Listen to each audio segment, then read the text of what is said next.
you send your kid off to school, it should not be part of the social contract for you to say, well, I hope my son or daughter doesn't get sexually assaulted today because there's nothing I can do about it if they are.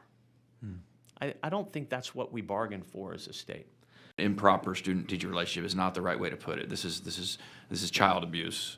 This is sexual abuse, and we should call it what it is. I bring on for your consideration House Bill 4623. I don't want to overstate things. The effects of my proposed bill are consequential. My hope is that this bill facilitates an important discussion about the scope of governmental immunity as it relates to our public school system and our charter schools. Under the current state of the law, Texas school districts and their employees enjoy governmental and limited qualified immunity, respectively. As a matter of public policy, there are very good reasons for schools and teachers to enjoy immunity from liability. And, for example, we don't want teachers or schools being sued for emotional distress. We don't want them being sued for poor academic outcomes. The purpose of my bill is to remove governmental immunity from school districts and their employees for acts of intentional sexual abuse of various kinds: sexual assault, rape, indecent assault, and what I'll call a laundry list of penal code violations that are described in the bill. There are good public policy reasons for removing this immunity from school districts and their employees. We're not talking about slip and falls. We're not talking about sports injuries. And the reason that this discussion is coming up now, members of the committee, from my perspective, is we are at a waypoint, we are at a crisis in our school system concerning sexual abuse. It's my recollection that the prevalence of this is widespread and it's deep. There are thousands of instances, members, just to give you an idea, thousands every single year in public schools across the state where intentional torts are committed upon our public school students. I represent 9 school districts, and I've heard from 5 of the 9 going, if this passes, this would really be a potential disaster for the school districts to be liable for the intentional acts of their employees. Sounds like they need to clean some things up. Yeah. Thank you. It was literally last week, within the scope of a week, Huntsville ISD had 4 separate employees arrested on this basis. One of them was for solicitation of a prostitute. We're going to lay that one to the side for a second. The other 3 involved intentional acts of sexual abuse of a student, statutory rape, etc. A maintenance worker, teacher, employees of a school district. We have a systemic problem within the state of Texas and our education system, and it is not attributable to the I assume hundreds of thousands of school employees throughout the state of Texas who are doing the right thing, educating our students that they've been entrusted with. We have a serious problem that we've got to find a way to address. Our school districts are all facing, in many cases, budget deficits. So how do we keep one judgment from not bankrupting a school district? I think they're going to have to address it, Chairman Leach, through insurance costs. That's one possible solution. But 2, I would turn the question around and say, bring the families of the state of Texas a solution that looks better than reading it in the newspaper. Correct. And there does seem to be an absence of avoidable solutions.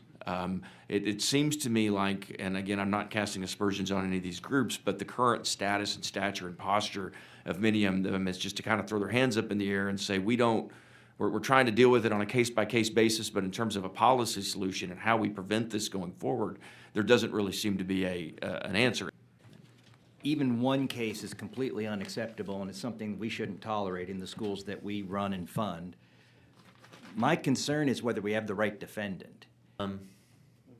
It's a challenging question, and so the question is, do we create a cause of action without a real remedy, or do we put that cost onto the school district to create enough to build a high enough, strong enough fence to where this isn't a problem anymore?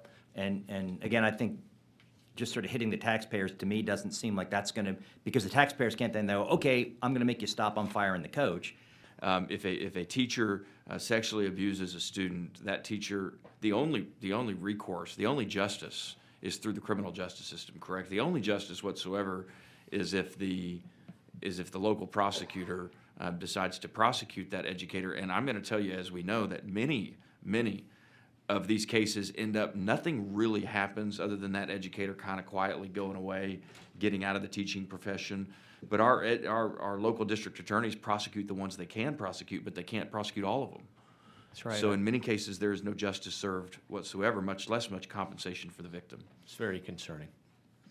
Positions against the bill today that are not wishing to testify, and I'm not gonna call them, not gonna point them out, but they have reason to be concerned about the bill. These are our school administrators and school boards and school groups who are rightfully concerned about what this means financially for a school district. And that's what I'm wrestling with here, is how would this work? How do we do the right thing without bankrupting a school district? No one had an issue bankrupting me. My parents are taxpayers. No one had an issue bankrupting them. The kids in school today will be taxpayers. Do not bankrupt them for something they have zero responsibility in. And it should not be the responsibility of the students who have gone through this to make these testimonies. We say we don't want to bankrupt the taxpayers, but you're looking at a taxpayer. As an adult, we have a responsibility to do the right thing, even if it's the harder thing to do, even if it's self-sacrificing. That means a superintendent has the responsibility, if not as a superintendent, just as a decent human, to tell the truth to the police when a child's being abused. The superintendent who lied to the police about me is making about $200,000 a year as a superintendent at another school. If a dog pees in the floor and you don't do anything, it keeps peeing in the floor. You can send it to your friend's house, it'll pee in the floor there. If no one does anything, the whole place smells like piss, and that's what's happening in Texas. There's a 10-year-old girl in a classroom right now, and no one is telling her that puberty will come with being seen as an object of sex, to be molded and formed into the perfect object for a 30-something-year-old man. He will work on her for years to get her just right. The 10-year-old girl in the classroom today, in 8 short years, she will be walking across her high school stage, graduating.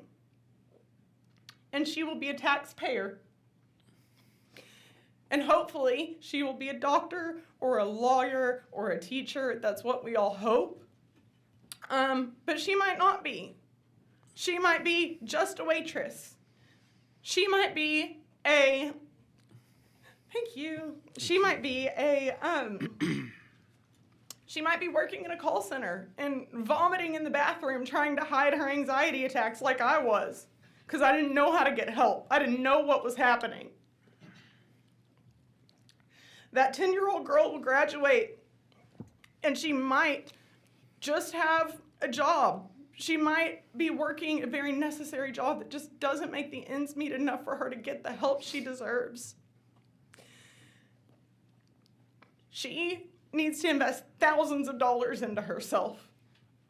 She is a taxpayer. Alternatively, she might be married to the teacher who groomed her. Start looking around in Texas public schools. Start looking at how many of them marry their students. And then the school hires the students on as a teacher. Small schools, it's common. It's not unheard of, it's not uncommon. We think that might be the worst case scenario, but the worst case scenario is in 8 short years, that 10-year-old may be dead. I want you to look her in the eyes and tell her how much she's worth. Because I was 10 years old one time. No one told me what was coming for me. No one helped me avoid it. And when the time came for reckoning, the reckoning was mine to bear.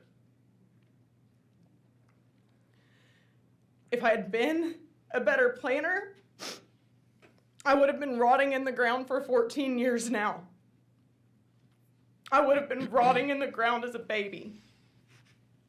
I would have been given no chance. So you ask me who's responsible to pay for it. I don't know, it's not me. Maybe it's the school's insurance. Maybe it's definitely the school when they cover it up intentionally over and over. You say we can sue a teacher who's done this, but I invite you to find a lawyer that will take that case. I don't care if it's hidden in some legal handbook somewhere where no one can find it, no one's doing it. So I'm sure if it's already available, you won't mind it being in the current language. Everything's bigger in Texas, and that includes our pedophile in school problem. It's not something to be proud of, but it is the truth, and it needs to be put on the table and fixed. So we're here to decide who's responsible. And you know what? If that's me, I can take it. If you want to tell me it's me, I can take that, because I've taken that my whole life. But don't tell me it's the responsibility of a 10-year-old sitting in a classroom today to pay for her abuse when you have the ability to do something about it now. Oh, Callie, thank you. Thank you for your testimony and your courage. You are truly a badass, Callie. You really are. I've never ever Make sure said that's that. written down in record. I'd I've like a never, certificate. I've never said that, but I mean it. You are, and you make me want to run through a wall on this issue. And you know, I think all of us feel that way. We want to bear this burden with you and shoulder this sense of great responsibility we have to make this wrong right. I think for us, it's what's the right thing to do? How do we attack this problem in the right way, in the most effective way, and not just to make ourselves feel good for doing something, but for doing the right thing, to provide justice for people like you, but to also deter this activity in the future. If you want to motivate our school districts, give them a reason to care about what's happening, because when you look at the numbers and you look at the damage that is being caused to our children, it is clear that there is not much motivation. Really appreciate you bringing this bill. Incredible discussion, and we do have work to do, and our committee stands ready to assist you. It's my pleasure. Thank you. Thank you, Representative Little.